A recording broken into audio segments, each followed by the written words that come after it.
జే news బులెటిన్ల ముందుకే headlines చూద్దాం.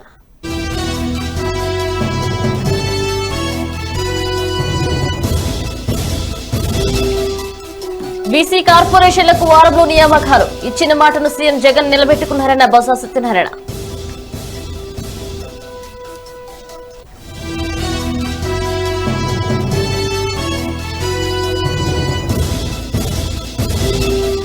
బీసీలో జీవితాంతం టీఆర్ఎస్ వెన్నంటే ఉంటారన్న గంగుల.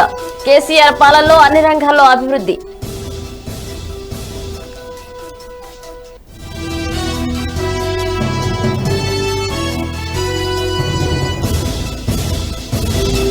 జగన్పై ప్రశంసలు గుప్పించిన ఆళ్ల నాని. కరోనా కట్టడిలో జగన్ ఆదర్శంగా నిలిచారని కితాబు.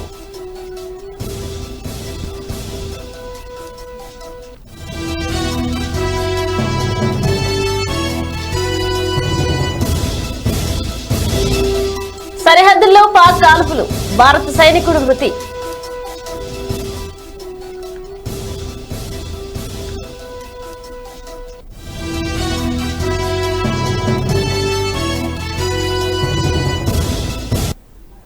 వివరాల్లోకి వెళితే అన్ని ప్రభుత్వ ఆసుపత్రుల్లో అత్యాధునిక వైద్య సదుపాయాలు ఉండాలని, నిర్మాణాల విషయంలో ఎక్కడా రాజీ పడరాదని ముఖ్యమంత్రి వైఎస్ జగన్మోహన్ రెడ్డి అధికారులను ఆదేశించారు. ఆసుపత్రికి వచ్చే రోగులకు అక్కడ కార్పొరేట్ లుక్ స్పష్టంగా కనిపించాలని స్పష్టం చేశారు. వైద్య ఆరోగ్య శాఖ ఆసుపత్రులలో నాడు నేడు పనులలో పాటు కొత్తగా వైద్య కళాశాలను ఐటీడీఏల్లో ఏర్పాటు చేయనున్న మల్టీ స్పెషాలిటీ ఆసుపత్రులపై బుధవారమైన తన క్యాంపు కార్యాలయంలో ఉన్నత స్థాయి సమీక్ష నిర్వహించారు. డాక్టర్లు ఇబ్బంది పడకుండా ఉన్నప్పుడే చక్కగా సేవలు అందించగలుగుతామని, అందువల్ల తప్పనిసరిగా సెంట్రలైజ్డ్ ఏసీ ఉండాలని సీఎం చెప్పారు.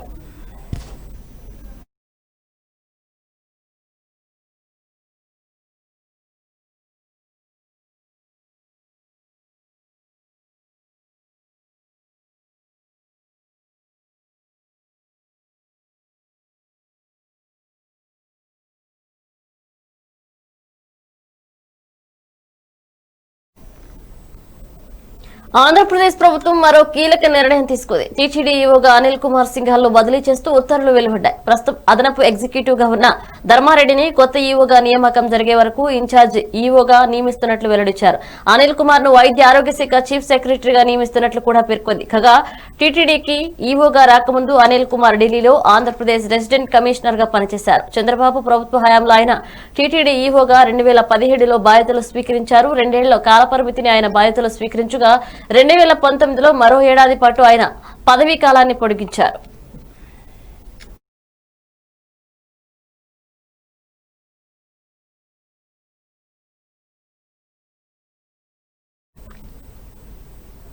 కరోనా కట్టడిలో జగన్ ఆదర్శంగా నిలిచారని కొనియాడారు. కొద్ది రోజులుగా పాజిటివ్ కేసులు తగ్గాయని తెలిపారు. ప్రతిపక్ష నేత చంద్రబాబు బాధ్యతారహిత్యంగా ప్రవర్తిస్తున్నారని తప్పుపట్టారు. ఆళ్లనాని ప్రజలను అయోమయానికి గురి చేసే ప్రకటనలు చేస్తున్నారని మండిపడ్డారు.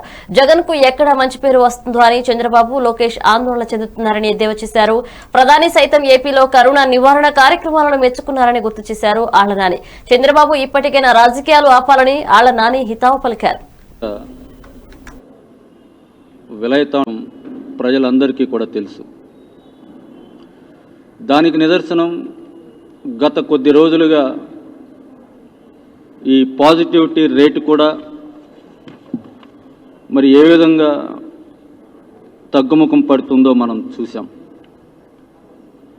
అదేవిధంగా రికవరీ రేట్ కూడా సుమారుగా 90.51% మనం రికవరీ పర్సంటేజ్ని కూడా మనం తీసుకువెళ్ళగలిగాం. అదేవిధంగా టెస్టుల్లో కూడా పర్ మిలియన్ టెస్టుల్లో మనం దేశంలోనే ప్రథమ స్థానాన్ని మనం పొందినటువంటి విషయం రాష్ట్ర ప్రజలందరికీ కూడా తెలుసు. ఇవన్నీ నేను ఇప్పుడు కొత్తగా చెప్పేటువంటి అంశాలు ఏం కాదు. గత కొద్ది నెలలుగా ప్రజలందరూ కూడా ప్రభుత్వం చేపట్టేటువంటి నివారణ కార్యక్రమాల్లో భాగస్వాములు అవుతూ జగన్మోహన్ రెడ్డి గారు చేసేటువంటి, ముఖ్యమంత్రి గారు చేసేటువంటి ఈ నివారణ కార్యక్రమాలకు వారు మద్దతునిస్తూ సహకరిస్తూ వారు కూడా ఈ ప్రభుత్వం చేపట్టేటువంటి నివారణ కార్యక్రమాలకు సంబంధించి వారందరూ కూడా మరి ఎదుర్కొనే కార్యక్రమంలో వారు కూడా భాగస్వాములు అవటం మనమందరం కూడా చూసాం. వాస్తవానికి ప్రజలందరి భాగస్వామ్యంతోనే ఈ వైరస్ను ఎంత సమర్థవంతంగా మనం అందరం కూడా కలిసికట్టుగా గౌరవ ముఖ్యమంత్రి గారి నేతృత్వంలో మనం అందరం కలిసికట్టుగా పనిచేసి మనం సమర్థవంతంగా ఈ వైరస్ను మనం అరికట్టగలుగుతూ ఉన్నాం. ఇటువంటి పరిస్థితుల్లో మరి ఎంతో బాధ్యతాయుతంగా ప్రవర్తించవలసినటువంటి ప్రతిపక్ష నాయకుడు చంద్రబాబు నాయుడు గారు ఈ వైరస్ ప్రపంచంలోనూ దేశంలోనూ రాష్ట్రంలోనూ కూడా ప్రవేశించినప్పటి నుంచి కూడా ఎంత అబాధ్యతాయుతంగా బాధ్యత లేకుండా ప్రజల జీవితాలు అల్లకల్లోలం అయిపోతున్నప్పటికీ కూడా ఏ విధంగానూ కూడా పట్టించుకోకుండా ప్రభుత్వం చేపట్టినటువంటి నివారణ కార్యక్రమాలను వైరస్ను అరికట్టేటువంటి కార్యక్రమంలో మరి ప్రభుత్వం చేపట్టినటువంటి కార్యక్రమాలను ఏ విధంగా అడ్డుకోవాలని చూస్తూ తన అసత్య ప్రచారాలతో ప్రకటనలతో ఏ విధంగా ప్రజలను అయోమయానికి గురి చేస్తూ ఉన్నారో చంద్రబాబు నాయుడు గారు మనం చూస్తూ ఉన్నాం. చివరికి ఈరోజు ఇంత సమర్థవంతంగా గౌరవ ముఖ్యమంత్రి గారు వైద్య ఆరోగ్య శాఖ అధికారులను కానివ్వండి, క్రింది స్థాయిలో ఉన్నటువంటి వివిధ శాఖలను సమన్వయం చేస్తూ వారందరినీ కూడా అప్రమత్తం చేస్తూ నివారణ కార్యక్రమాలను అమలు చేయటం కారణంగా ఈ వైరస్ ఈ విధంగా తగ్గుముఖం పడుతున్నటువంటి ఈ సమయంలో మరి ఇంకా బాధ్యత లేకుండా నిస్సిగ్గుగా ఏ విధంగా ఆయన ప్రకటనలతో మళ్ళీ ప్రజలను అయోమయానికి గురి చేసే ప్రయత్నం చేస్తూ ఉన్నాడో మనమందరం కూడా చూస్తూ ఉన్నాం. ఆయన ఎప్పుడు ఏ ప్రాంతానికి కూడా ఒక హాస్పిటల్ ఏ విధంగా పనిచేస్తూ ఉంది, అక్కడ సౌకర్యాలు ఏమున్నాయి, లేకపోతే ఎక్కడైనా వైరస్ వ్యాప్తి చెందినటువంటి ప్రాంతంలో ఎక్కడైనా ఆయన పర్యటన చేసి అక్కడ ప్రజల బాగోగులు చూసినటువంటి పరిస్థితి కానీ, వారి క్షేమానికి సంబంధించి వారి సమాచారాన్ని తెలుసుకునే ప్రయత్నం, విపత్తును ఎదుర్కొనేటువంటి పరిస్థితుల్లో ఈ విధంగా పత్రికలు బాధ్యతాయుతంగా ప్రవర్తించవలసినటువంటి సమయంలో వారు ఈ విధంగా చంద్రబాబు నాయుడు చేస్తున్నటువంటి ఈ కుట్రలకు సంబంధించి వారు కూడా మద్దతు పలకటం అనేది ఎంతవరకు సమంజసమని మేము వారిని అడుగుతా ఉన్నాం. ఇటువంటి సమయంలో వారికి సంబంధించి వారి లక్ష్యం ఏమిటో, వారి ఎజెండా ఏమిటో మాకే కాదు ప్రజలందరికీ కూడా ఎవ్వరికీ కూడా అర్థం అవటం లేదు. గత కొద్ది నెలలుగా ఒకే ఒక్క ల్యాబ్ ఉండేది కరోనా ఈ రాష్ట్రంలోకి ప్రవేశించినప్పుడు. ఈరోజు దాదాపుగా 14 RT-PCR ల్యాబ్ల వరకు మనం సాధించుకోగలిగాం. ఆ రోజు 500 టెస్టులు 1000 టెస్టులు చేయటమే గగనమైతే ఈరోజు దాదాపుగా 70 నివారణ కార్యక్రమాలకి చంద్రబాబు నాయుడు గారు చేసేటువంటి అసత్య ప్రచారాలను ప్రకటనలను ప్రజలకు చేరువగా తీసుకువెళ్ళేటువంటి ప్రయత్నం చేయటం ఇది చాలా దురదృష్టకరమని చెప్పి నేను వారందరికీ కూడా విజ్ఞప్తి చేస్తూ ఉన్నా. దయచేసి అటువంటి వైఖరి మార్చుకుని ఏదైనా మా ముఖ్యమంత్రి గారు చెప్తూ ఉంటారు. రాష్ట్రంలో బీసీల అభ్యున్నతి కోసం పెద్ద ఎత్తున 56 కార్పొరేషన్లను ఏర్పాటు చేస్తున్నామని, మరో వారం రోజుల్లో వాటి పదవుల్లో నియామకాలు చేస్తామని పురపాలక పట్టణాభివృద్ధి శాఖ మంత్రి బొత్స సత్యనారాయణ ప్రకటించారు. ఎన్నికలకు ముందు సీఎం జగన్ వైఎస్ బీసీలకు ఇచ్చిన మాట ప్రకారం వీటిని ఏర్పాటు చేసి వారికి రాజకీయ ప్రాతినిధ్యం కల్పిస్తున్నామని ఆయన అన్నారు. చంద్రబాబు రాష్ట్ర ఆర్థిక పరిస్థితిని అస్తవ్యస్తం చేసినప్పటికీ సీఎం జగన్ చక్కదిద్దుకున్నారని అన్నారు. కరోనా కష్టకాలంలో కూడా కోట్లాది మందికి సంక్షేమ కార్యక్రమాలను అమలు చేస్తుంటే రాష్ట్ర ఆర్థిక పరిస్థితి అల్లకల్లోలమంటూ టీడీపీ నాయకులు ఏడుస్తున్నారని మండిపడ్డారు. ఒక నివేదిక తయారు చేస్తారు. ఆరోగ్యశ్రీ కానీ, లేకపోతే ఫీజు రింబర్స్మెంట్ కానీ, లేకపోతే ₹2 కిలో బియ్యాన్ని కానీ తిరిగి మళ్ళీ ప్రవేశపెట్టిన ₹2 కిలో బియ్యం కానీ, లేకపోతే పేదలందరికీ ఇల్లు ఇచ్చిన మరి పథకం కానీ, ఇందులో మిల్ల పథకం కానీ, ఏ ఒక్క కార్యక్రమాన్ని పెట్టేస్తే 108 కానీ లేదా 104 కానీ, ఈ రాష్ట్రంలో అత్యధికంగా పేదలుగా ఉండి బలహీన వర్గాలు ఎవరైతే ఉన్నారో వారి కోసం వారు చేసిన కార్యక్రమంతో మరి ఎన్టీ రామారావుని మరి మర్పించారు. రాజశేఖర రెడ్డి గారు మళ్ళీ వచ్చారు. మధ్యలో ముందు వచ్చారు, తర్వాత వచ్చారు. చంద్రబాబు నాయుడు ముఖ్యమంత్రిగా చేశాడు. మాటలు చెప్పాడు తప్ప ఆయన ఎప్పుడు బీసీలో వచ్చి మరి ఓటు బ్యాంక్గా చూసుకున్నారు తప్ప, ఎన్నికల ముందు మాయమాటలు చెప్పారు తప్ప వారి కోసం ఏ విధంగా నిర్దిష్టమైన కార్యక్రమాన్ని మరి చేయలే. ఏమనంటే చెప్పేవాడు ఆదరణని పెట్టి ఏదైతే రూపాయి కావాల్సిన వస్తువును వచ్చి ₹3 కొని రూపాయి వచ్చి మళ్ళీ బలహీన వర్గాలతో రూపాయలు కట్టించి ఆ ₹2 ప్రభుత్వ డబ్బులు దోచుకు తిన్నారు ఈ ఆదరణ పథకం పెట్టి. ఇది వాస్తవం కాదా? రాష్ట్రంలో ఉన్న బలహీన వర్గం ప్రతి ఒక్కరూ కూడా ఆలోచించమని కోరుతున్నాను. ఇటువంటి దోపిడీ చేశారు. మన తాలూకా మనకు సహజంగా రావాల్సిన చట్టబద్ధంగా రావాల్సిన కార్యక్రమం ఏది ఉందో దాన్ని దోచుకుతున్నారు. ఇవాళ కాదు, ఇవాళ జగన్మోహన్ రెడ్డి గారి నేతృత్వంలో ఇవాళ ముఖ్యమంత్రిగా ఇవాళ ఏ కార్యక్రమం చేసినా సరే నిర్దిష్టంగా బడుగుల కోసం, బలహీన వర్గాల కోసం, ముఖ్యంగా వెనుకబడిన తరగతుల కోసం ఇచ్చిన మాట ఏదైతే ఉందో ఇక 7 రోజులు, దాంతోపాటు ఇందులో ముఖ్యంగా చేసిన దాంట్లో 50% జడ్జి రామకృష్ణ సోదరుడిపై జరిగిన దాడి ఏపీలో చర్చాంశనీయంగా మారింది. డీజీపీ గౌతమ్ సవాంగ్ కు టీడీపీ అధినేత చంద్రబాబు లేఖ రాయడం, ఆ తర్వాత ఆధారాలుంటే అందించాలని, అనవసర ఆరోపణలు చేయడం సరికాదని చంద్రబాబుకు డీజీపీ ప్రత్యుత్తరం రాయడం తెలిసిందే. ఈ నేపథ్యంలో డీజీపీ తీరును వర్ల రామయ్య తప్పుపట్టారు. చంద్రబాబుకు డీజీపీ రాసిన లేఖ అనైతికంగా ఉందని అన్నారు. అధికార పార్టీకి అండగా నిలవాలనే ఆకాంక్ష డీజీపీలో కనపడుతోందని చెప్పారు. దళితులపై దాడులకు సంబంధించి టీడీపీ లేఖలు రాసినప్పుడు డీజీపీ ఇంత వేగంగా స్పందించలేదని అన్నారు. సీఎం జగన్, మంత్రి పెద్దిరెడ్డి మెప్పు కోసం డీజీపీ పనిచేస్తే ఎలాగని ప్రశ్నించారు. రైట్, ఇమ్మీడియట్ గా స్పందించాడు. ఒక స్పార్క్ లాగా స్పందించాడు డీజీపీ గారు చంద్రబాబు గారు రాసిన లెటర్కు. కానీ నేనంటున్నాను, respected director general of police, your letter is extra constitutional, రాజ్యాంగానికి వ్యతిరేకంగా ఉన్నది. మీ లెటర్, మీరు చంద్రబాబు గారికి వ్రాసిన ఆ లేఖ RC number 34/DGP Peshi /2020 dated 28/9/2020 from Sri Gautam Savang to Sri Chandrababu Naidu garu. ఇది లేఖ మీరు రాసింది. మీ లేఖ రాజ్యాంగ పరంగా చంద్రబాబు నాయుడు గారికి సంక్రమించిన హక్కులకు భంగం కలిగించింది అని నేను అంటున్నాను. ప్రజాస్వామ్య వ్యతిరేకంగా ఉన్నది, అనైతికంగా ఉన్నది. Your letter is still smelling అంటే వాసన, smelling some partisan attitude.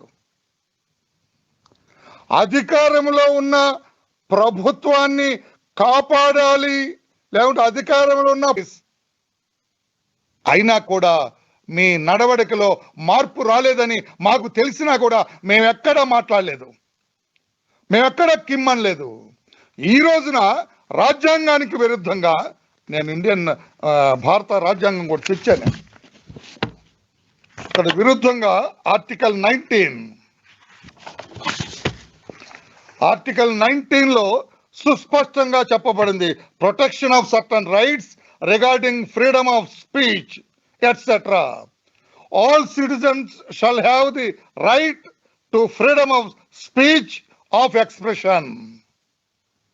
Article 19(1)(a) చాలా క్లియర్ గా ఉంది. గౌరవ డైరెక్టర్ జనరల్ గారు, protection of certain rights regarding freedom of speech etcetera, all citizens shall have the right to freedom of speech of expression.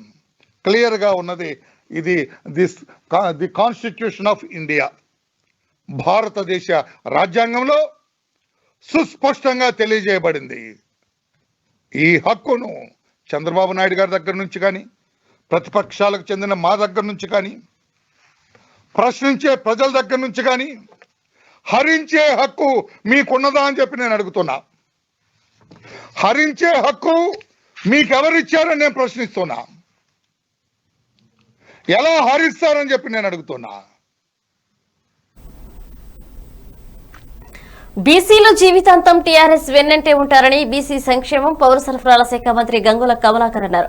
ముఖ్యమంత్రి K Chandrashekar Rao బీసీలకు రాజకీయంగా, సామాజికంగా, ఆర్థికంగా గుర్తు ఇచ్చారని, ఉన్నత వర్గాలకు ధీటుగా అభివృద్ధి చేస్తున్నారని తెలిపారు.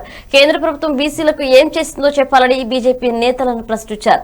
దాస్యం వినయ్ భాస్కర్ మాట్లాడుతూ బీసీలు ఆర్థికంగా ఎదిగేందుకు ఎన్నో పథకాలను రూపొందించారన్నారు. తెలంగాణలో అమలవుతున్న సంక్షేమ పథకాలు లాంటివి బీజేపీ ఫలిత రాష్ట్రాల్లో ఎక్కడైనా అమలు చేస్తున్నారా అని ప్రశ్నించారు. కేపీ వివేకానంద మాట్లాడుతూ లక్ష్మణ్ కు బీజేపీలో ఒక డమ్మీ పోస్ట్ ఇచ్చారని, ఒకవేళ ఆ పోస్టుకు పవరుంటే బీసీల హక్కులు, డిమాండ్ల కోసం పోరాడాలని డిమాండ్ చేశారు. వెనుకబడిన కులాలందరినీ కూడా ఉన్నత వర్గాలకు ధీటుగా మమ్మల్ని తీసుకొచ్చిన కేసీఆర్ గారికి ఎప్పటి కూడా రుణపడి ఉంటాము, వారి వెంబడి ఉంటాము. వెనుకబడిన కులాల బిడ్డలు కూడా చదువుకోవాలి, నిరుపేద బిడ్డలు చదువుకోవాలి, ఉన్నత వర్గాల తీటుగా చదువుకోవాలని చెప్పి ప్రపంచంగా ఈ దేశంలో ఎవరూ చేయని విధంగా బీసీలకు సంబంధించిన 261 గురుకులాలతో పాటు 19 గురుకులాల కాలేజీలుగా ఈరోజు ఏర్పాటు జరిగింది. 3,06,000 మంది కుటుంబాలకు, వెనుకబడిన కులాల బిడ్డలకు ఈరోజు కళ్యాణ లక్ష్మి రూపాయలు ఇవ్వడం జరిగింది. సుమారు 2,600 కోట్ల రూపాయలు కేటాయించడం జరిగింది. గౌరవ ముఖ్యమంత్రి గారు ఉదారత, మార్కెట్ కమిటీ చైర్మన్లలో బీసీ రిజర్వేషన్ కల్పించిన ఘనత ఈరోజు కేసీఆర్ చేయడం వల్ల ఈరోజు బీసీలు కూడా డైరెక్ట్గా ఈరోజు మార్కెట్ కమిటీ చైర్మన్ రాగలిగినంటే గౌరవ ముఖ్యమంత్రి వారి ఉదారత వలన ఈరోజు బీసీలకు ఈ రాజకీయంగా చైతన్యం రావడం జరుగుతుంది. ఈరోజు డెఫినెట్గా లక్ష్మణ్ గారు మీరు ఓబీసీ చైర్మన్ కదా, త్వరలోనే పీఎం కలిసి కేంద్రంలో బీసీ శాఖను ఏర్పాటు చేయండి.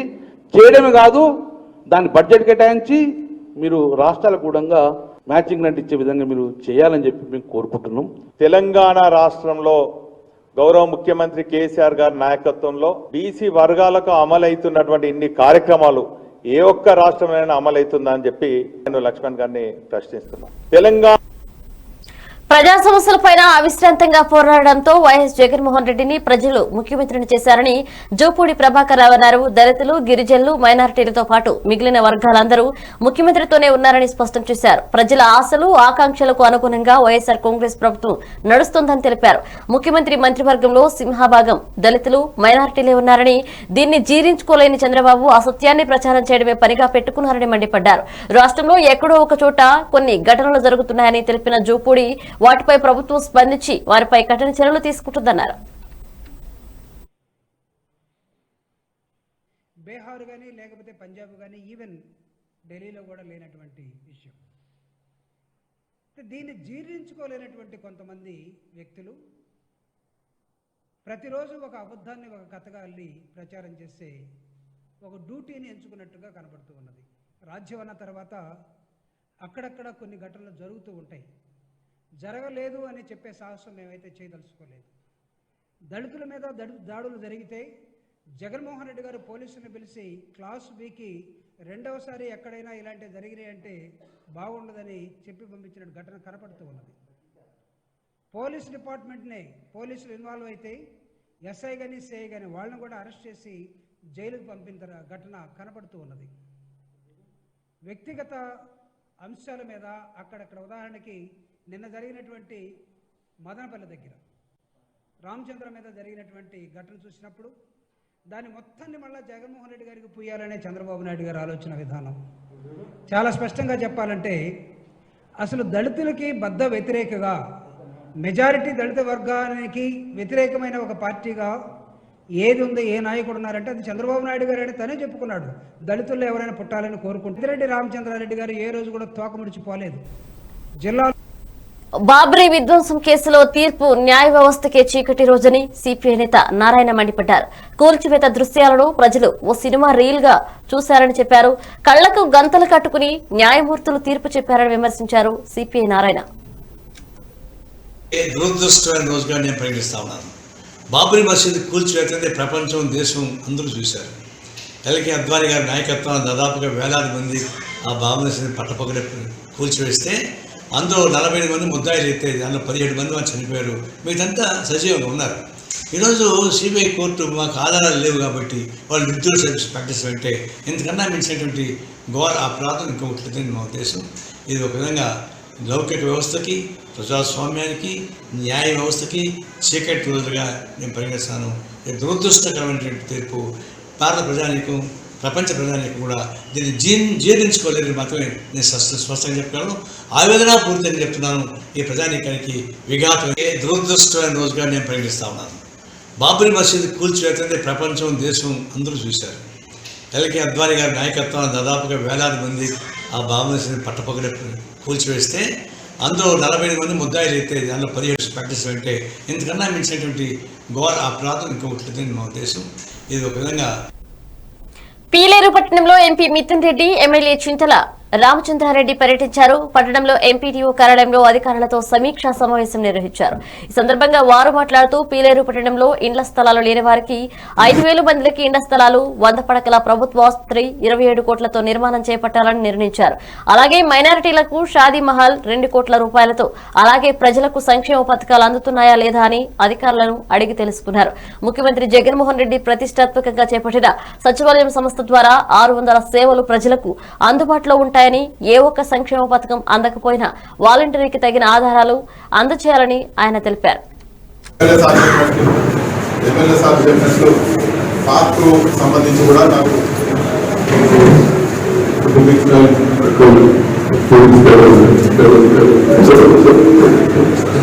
2 వారాల టైం కూడా చెప్పేది. రెవెన్యూ వాళ్ళందరూ కూడా నేను చెప్పేది, ఎంఆర్ఓ గారు కూడా కమ్యూనికేట్ చేయాలి. కరోనాలో ఉన్నారు కాబట్టి ఒక 5-6 రోజుల తర్వాత డ్యూటీకి వస్తారు. ఎమ్మెల్యే గారు కానీ మేము కానీ అందరూ కూడా అన్ని ల్యాండ్స్ కూడా ఇన్స్పెక్ట్ చేస్తాము. కెనాల్ సిస్టమ్ ఛానల్ చేయాల్సింది. ఛానల్ కూడా ఎఫ్ఓర్ మాత్రం మీరు వాల్స్ ఇవ్వండి, లైనింగ్ లేకుండా వాల్స్ ఉంటాయి కదా, వర్టికల్ వాల్స్ పెట్టేసి మీరు పర్మనెంట్ వర్క్ మీరు అసైన్ చేసి మీరు ఎస్సీ దగ్గర నుంచి ఈఎస్సీ ఫార్వర్డ్ చేసిన కాపీ ఎక్కడి నుంచి మీకు డైరెక్ట్ ఎక్కడి నుంచి అయితే మీకు కొత్తపల్లి రూపాయల నుంచి ఎక్కడి నుంచి మీరు దానికి ఇమీడియట్గా ఎస్టిమేట్ చేసి 4 వాల్స్ ఈ పద్ధతి వాల్స్ ఇచ్చి కింద. వైఎస్ఆర్ కాంగ్రెస్ ప్రభుత్వం రైతు పక్షపాతి అని కనిగిరి ఎమ్మెల్యే బుర్రా మధుసూదన్ యాదవ్ ఉద్ఘాటించారు. ఎన్నికల్లో ఇచ్చిన హామీలే కాకుండా అంతకంటే ఎక్కువగా రైతులకు మేలు చేసే కార్యక్రమాలు చేపడుతున్నామని ఆయన వెల్లడించారు. దివంగత మహానేత వైఎస్ రాజశేఖర రెడ్డి రైతుల కోసం ఒక అడుగు ముందుకు వేస్తే ఆయన కుమారుడిగా జగన్మోహన్ రెడ్డి మరో 2 అడుగులు ముందుకు వేస్తున్నారని గర్వంగా చెప్పారు. వైఎస్ఆర్ జలకల ద్వారా అర్హులైన రైతులందరికీ ఉచితంగా బోర్ వేయడమే కాకుండా సన్న చిన్నకారు రైతులకు మోటార్లు కూడా ఉచితంగా పథకం ద్వారా అందుతుందని ఈ సందర్భంగా ఆయన తెలియజేశారు. అందులో భాగంగా నవరత్నాలు చేర్చడం, ఈ పథకాన్ని మొన్న ఓపెన్ చేయడం, వైఎస్ఆర్ జలకళ ఈ పథకం ఓపెన్ చేయడం, 13 జిల్లాల్లో ఉన్న సన్న చిన్నకారు రైతులందరూ కూడా మంచి చేయాలని చెప్పి మంచి ఉద్దేశంతో ఆనాడు ఇచ్చిన హామీని నెరవేరుస్తూ మనం ఓపెన్ చేసుకున్నాం. ఈరోజు కనిగిరి కాన్స్టిట్యున్సీలో 6 మండలాల్లో ఉన్న రైతులందరూ కూడా మంచి చేయాలని చెప్పి మంచి ఉద్దేశంతో ఈ పథకాన్ని మేమందరం కూడా ఇక్కడ గౌరవ ముఖ్యమంత్రి ఆదేశాల మేరకు మేము ప్రారంభించుకుంటున్నాం. అందరూ కూడా చిన్నకారు రైతులందరూ కూడా ఈ పథకాన్ని వినియోగించుకోవాలి. ఎవరికైతే ఇబ్బంది ఉందో వాళ్ళందరూ కూడా జివాజస్ దగ్గర కలిసి చేయించుకొని తప్పకుండా ఆ రైతన్నకి ఉచితంగా ఈ బోర్ వేయడం జరుగుతుంది. బోర్ని ఫిట్ చేస్తాం. కరెంటు ఏదో రూపంలో కూడా వాళ్ళకి అరేంజ్ చేసి కరెంటు ద్వారాగా మోటార్ కూడా ఫిట్ చేసేసి వాళ్ళకి ఏదైనా ఉద్దేశంతో గౌరవ ముఖ్యమంత్రి గారు ఈ పథకాన్ని ప్రవేశపెట్టారు. తప్పకుండా రైతులందరూ కూడా 6 మండలాల్లో నివసిస్తున్న రైతులందరూ కూడా ఈ పథకాన్ని వ్యతిరేకపరచుకోవాలని కోరుకుంటూ, అదేవిధంగా గౌరవ ముఖ్యమంత్రి గారు ఇట్లాంటి కార్యక్రమాలు ఎన్నో చేస్తున్నారు. మనం చూసాం ఎలక్షన్కి ముందు నవరత్నాల్లో భాగంగా ఎన్ని హామీలు ఇచ్చారో అవన్నీ కూడా నిర్వహించడం జరుగుతుంది. ప్రధానంగా ఈ మధ్యన మనం చూసాం, ఒక్కసారి బటన్ నొక్కుతూనే రైతులందరూ కూడా వాళ్ళ అకౌంట్ డబ్బులు పొందుతాయి, అక్క చెల్లెమ్మల అకౌంట్ డబ్బులు పొందుతున్నాయి. అట్లా ఇన్ని సంక్షేమ పథకాలు అమలు చేస్తున్న గౌరవ ముఖ్యమంత్రి గారికి కనిగిరి ప్రజల పక్షాన మేమందరం కూడా ధన్యవాదాలు తెలుపుకుంటాం. ముఖ్యంగా ఈ పథకం ఈరోజు ఓపెన్ చేయడం మన మస్తాన్ రావు గారు కూడా ఈరోజు వచ్చేసి పథకం ఓపెన్ చేస్తారు. వారు చెప్పేది మనమందరం కూడా ఎవరికైతే అవసరం ఉందో ఎన్ఆర్జీఎస్లో పనిచేస్తున్న అధికారులందరూ కూడా వాళ్ళ దృష్టికి తీసుకెళ్ళి అక్కడ అప్లై చేసేస్తే ఆన్లైన్ ద్వారా కూడా మనది ఎంతవరకు ఉందో తెలుసుకోవచ్చు. మనం అవన్నీ కూడా ఇంకా ప్రకాశం జిల్లాలో రోడ్డు ప్రమాదం జరిగింది. నెల్లూరు నుండి విజయవాడ వెళ్తున్న వైఎస్ఆర్సీపీ ఎమ్మెల్యే కోటంరెడ్డి శ్రీధర్ రెడ్డి కారు ప్రకాశం జిల్లా గుడ్లూరు వద్ద 16వ నంబర్ జాతీయ రహదారిపై ఆర్టీసీ బస్సును ఢీకొట్టింది. ఈ ప్రమాదంలో Nellore rural MLA Kotamreddy car driver కి స్వల్ప గాయాలయ్యాయి. వెంటనే క్షతగాత్రులను ప్రైవేట్ ఆసుపత్రికి తరలించారు.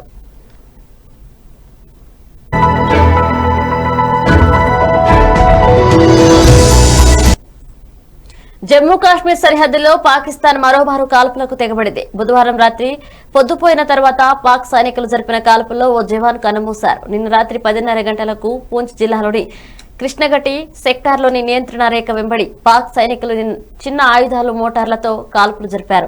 ఇందులో ఇండియన్ ఆర్మీకి చెందిన లాన్స్ నాయక్ కర్నల్ సింగ్ అమరుడయ్యారని ఆర్మీ పీఆర్ఓ వెల్లడించారు. జమ్మూ కాశ్మీర్లో ఉగ్రవాద కార్యకలాపాలపై భద్రతా దళాలు ఉక్కుపాదం మోపాయి. దీంతో జమ్మూ లోయలో ఉగ్ర చర్యలు క్రమంగా తగ్గుతూ వస్తున్నాయి. ఈ నేపథ్యంలో దేశంలోకి ఉగ్రవాదులు అక్రమంగా చొరబాటుకు అనుకూలంగా సరిహద్దుల్లో పాకిస్తాన్ తరచూ కాల్పులకు పాల్పడుతుంది.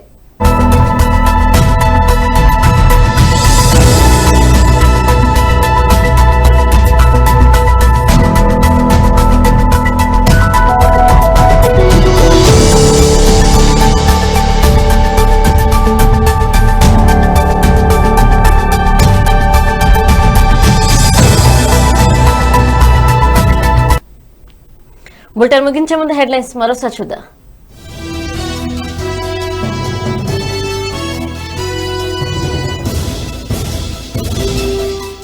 బీసీ కార్పొరేషన్లకు వారంలో నియామకాలు ఇచ్చిన మాట సీఎం జగన్ నిలబెట్టుకుంటారన్న బొత్స సత్యనారాయణ.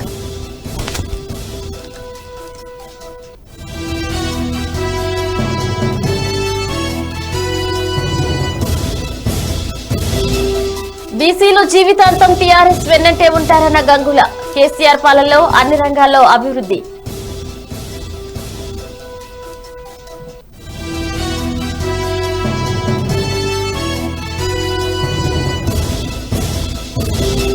జగన్ పై ప్రశంసలు గుప్పించిన ఆళ్ల నాని. కరోనా కట్టడిలో జగన్ ఆదర్శంగా నిలిచారని కితాబు.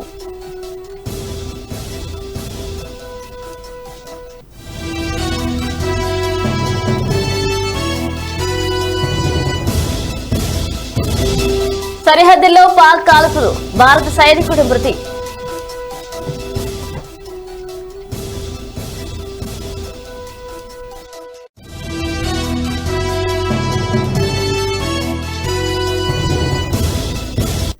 ఇవి బులెటిన్ అప్డేట్స్. కీప్ వాచింగ్ జే న్యూస్. నమస్కారం.